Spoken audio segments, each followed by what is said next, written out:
হোসেন রাদিয়াল্লাহু তাআলা আনহু বলেছিলেন, নানাজি, আপনি বড় না আমি?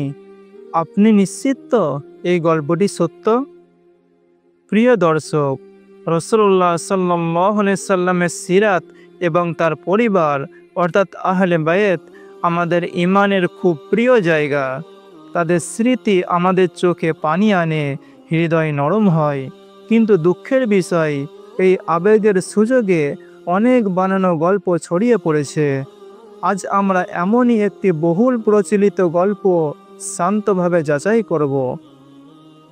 প্রথমে গল্পটি শুনি। যেমন বলা হয়, একবার হাসান হোসেন রাদিয়াল্লাহু তাআলা আনহুমা শিশুকালে নবীজির সঙ্গে খেলা করছিলেন। হঠাৎ হোসেন রাদিয়াল্লাহু তাআলা আনহু নবীজির কোলে বসে বললেন, নানাজি, বলুন তো আপনি বড় না আমি বড়? ছোট্ট নাতির এমন প্রশ্ন শুনে নবীজি আশ্চর্য হলেন। বললেন, আমি বড়। হোসেন রাদিয়াল্লাহু তাআলা আনহু বললেন, না, আমি বড়। নবীজি সাল্লাল্লাহু আলাইহি সাল্লাম বললেন, বুঝলাম তুমি বড়, কিন্তু কিভাবে?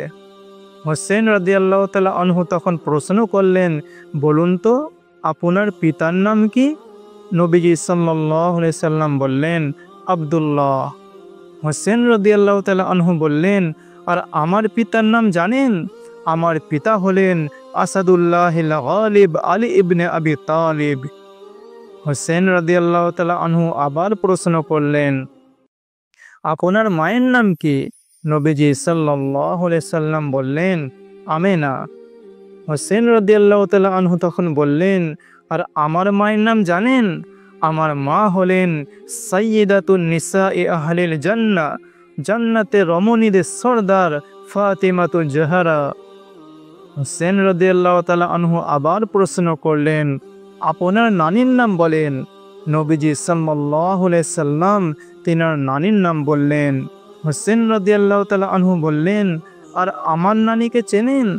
আমার নানি হলেন ওই নারী যাকে আল্লাহ তাআলা সালাম পাঠিয়েছেন, খাদিজাতুল কুবরা রাদিয়াল্লাহু তাআলা আনহা। এবার প্রশ্ন করলেন, বলুন তো আপনার নানার নাম কি? নবীজি সাল্লাল্লাহু আলাইহি সাল্লাম নিজের নানার নাম বললেন। হোসেন রাদিয়াল্লাহু তাআলা আনহু বললেন, আর আমার নানাকে জানেন? আমার নানা হলেন দো জাহানের সরদার, সাইয়্যিদুল মুরসালিন, খাতিমুন নবিয়্যিন, মুহাম্মদ মুস্তাফা সাল্লাল্লাহু আলাইহি ওয়াসাল্লাম। সুতরাং নানাজি, আমিই বড়। এইভাবেই গল্পটি বলা হয়। এবার আমরা শান্তভাবে যাচাই করি।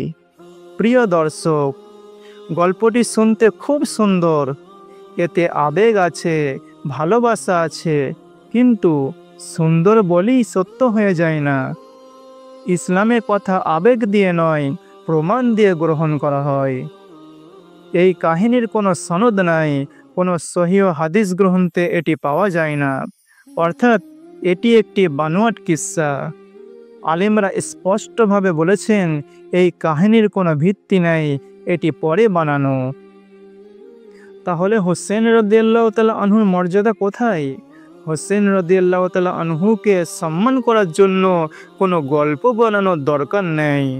রাসূলুল্লাহ সাল্লাল্লাহু আলাইহি সাল্লাম নিজেই তার সম্মান ঘোষণা করেছেন, হোসেন আমার অন্তর্গত আর আমি হোসেনের অন্তর্গত। তিরমিজি শরীফের হাদিস 3775। এবং হাসান ও হোসেন জান্নাতি যুবকদের নেতা। তিরমিজি শরীফের হাদিস 3768। এই আসল মর্যাদা, এই স্বীকৃতি, এটাই প্রমাণ, এটাই ভালোবাসা। প্রিয় দর্শক, নবীজি সাল্লাল্লাহু আলাইহি সাল্লামকে ভালোবাসা মানে তার সম্পর্কে সত্য কথা বলা। আহলে বায়াতকে ভালোবাসা মানে তাদের সম্পর্কে মিথ্যা গল্প ছড়ানো নয়।